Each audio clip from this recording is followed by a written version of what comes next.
Hey man, man, you back with another episode of Hood Talks TV, and you with your boy J Rock the Plug. But today we're gonna touch upon the topic, man, and I just don't like speaking of death and nothing like that. But today we're gonna speak on the topic of when I've seen my first dead body. Actually, I woke up and the dead nigga was right in the next bed. But we're gonna touch up on that today, man. I'm gonna give y'all my story. I'm gonna give y'all my, all the shit I got to say about it. I'm gonna need y'all to like, subscribe, follow me. You know what I mean? Everything I tell you is real deal life stories. Ain't no fabricating nothing. This is just what I done been through, and this is me. Okay, so I say I was in about like the 5th grade, 4th, 5th grade, something like that. And I had 2 white homeboys. The white homeboys I had, they stayed in the apartment complex with me. And if y'all watch any of my other stories, you can go back to the story, and I was telling you about when my mama had to go to state jail. She went to state jail. My daddy had to come get me. You know what I mean? He was running the streets, running the streets, doing his thing, staying gone for weeks at a time, but he had to man up and come get his son. You know what I mean? I was telling about how he got us somewhere to stay. We had somewhere to stay and shit. But in those apartments we had moved to when I was with my dad, them apartments we had moved to on Austin Street, I had ran into 2 white boys that stayed in the apartments too. And the younger one, it was the younger one that was the gangster one. He was G. Anything I said, let's do here. Come on, let's do it. You know what I mean? It was the older one that was timid. You know what I mean? He was like, nah, I'm gonna tell mom and all that shit. You know what I mean? But the younger one, that was my nigga, ride or die. You feel me? So, anyways, I was hanging with him for a minute, before this shit happened. And their mama had ended up running into some money. So she had ran into some money, and one day they had moved out the apartment and they was moving somewhere else. But on the midst of moving out, she had, told her son, like, hey, ask your friend if he want to come stay the night with y'all. You know what I mean? She was finna go get a room somewhere until they could get in their house or whatever. So he asked me, he was like, hey man, you want to come with us? We finna go get a room, go swimming and ooh. So I'm like, shit, hell yeah, come on, let's go. You know what I mean? So I tell my daddy, man, I'm finna go over here with my wife, with my right friend. You know what I mean? We finna go swimming. Ooh. He let me go. So we end up going, we get a room at like I think it was like a Motel 6 at the time, or La Quinta. It was a La Quinta. So we get a room there, and all I know is we get the room, we go up to the room, and we on the bed, we laying on the bed, kicking shit, just watching cartoons at the time. So we watching cartoons, and then my white homie, he was like, hey man, you want to go swimming? So I'm like, shit, hell yeah, let's go swimming then. You know what I mean? So we end up going downstairs to go swimming.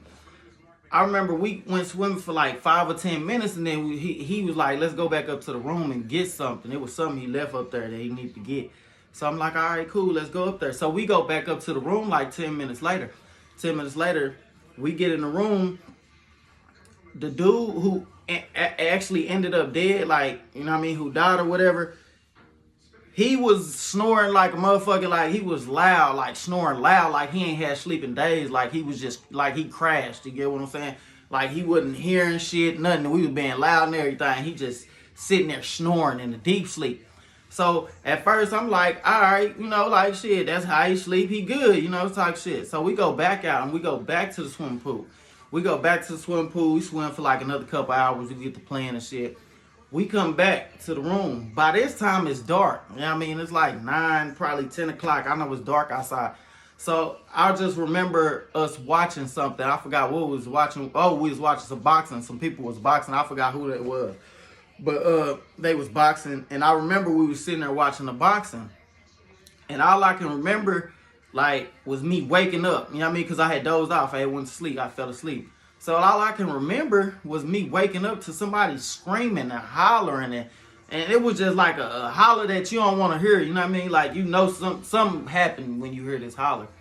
So I hear the holler and I'm waking up, you know what I mean? My white homeboys, they waking up. We all waking up at the same time. And his mom just over there, she's screaming like, he dead, he won't move, like slapping him, like telling him to talk to her and all that. And like he was just laying there. And I got up, like I thought I was dreaming, like, and I got up and just stood up and just looking at the body. And like his size was purple.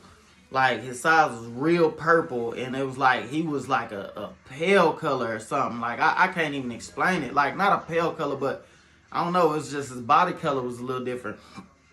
So when I seen that, shit, this is my first time really seeing a dead body like this. So I don't know what to think of it. I don't know if I should be scared, shocked. I don't know what I should, you know what I mean? So I'm just like there. You get what I'm saying? So they end up getting us out the room. Mom, she ended up getting us out the room, telling us to go call the police and go to the lobby and call the police. So we end up running to the lobby. The white boy told him to call the police and everything. And shit, I just sat in the lobby. Next thing I know, ambulances, everything rushing in there. They trying to, come in there, go up the elevator, see if dude all right and everything. And I knew he was dead because I just seen him. He was dead, stiffer than a mannequin. You know what I mean?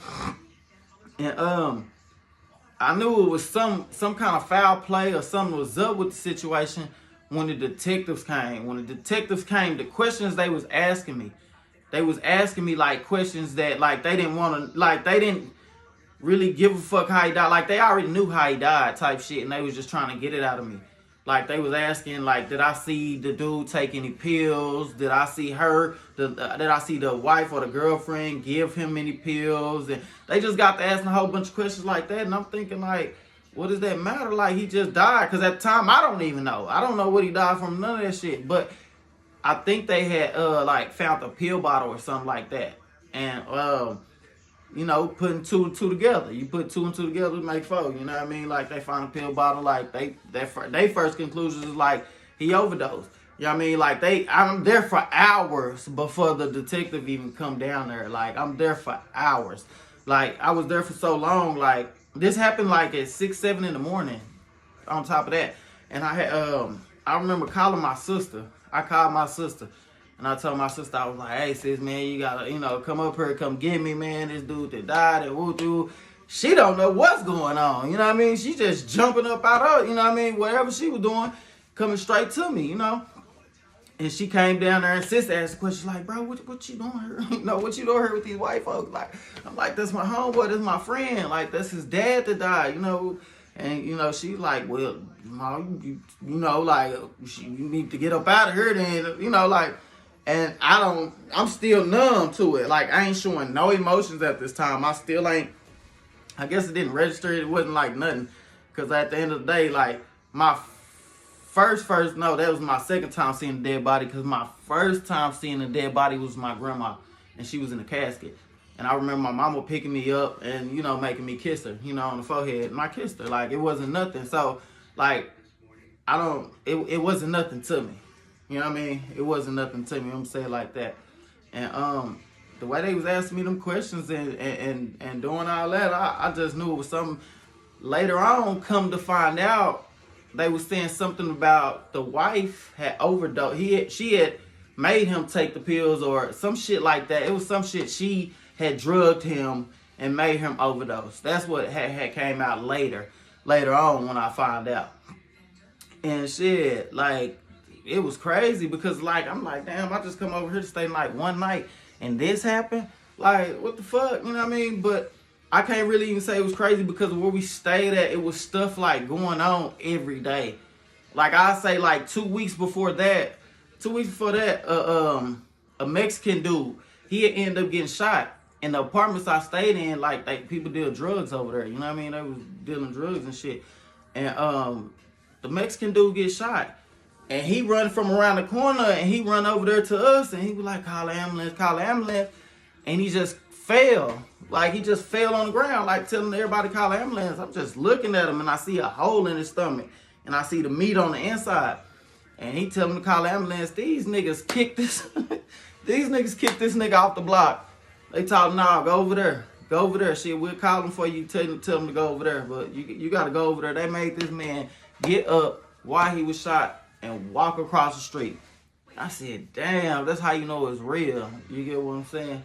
But yeah, man, that was my experience on the first time, on the second time that I seen a dead body, man. You know what I mean? But yeah, man, I'm going to stay dropping these stories. I'm going to stay telling y'all about me. All you got to do is like, subscribe, man. It don't cost nothing unless you're a motherfucking hater. You feel what I'm saying? Like, shit, you can like it. Ain't nothing to it but to do it. You get what I'm saying? But, man, y'all follow me more on Hood Talks TV, man. Hood Talks with an S. Now, Hood Talks TV, man. Follow me, man. But, yeah, man, I'm going to get back at y'all, man. Y'all stay safe out there, man. And like.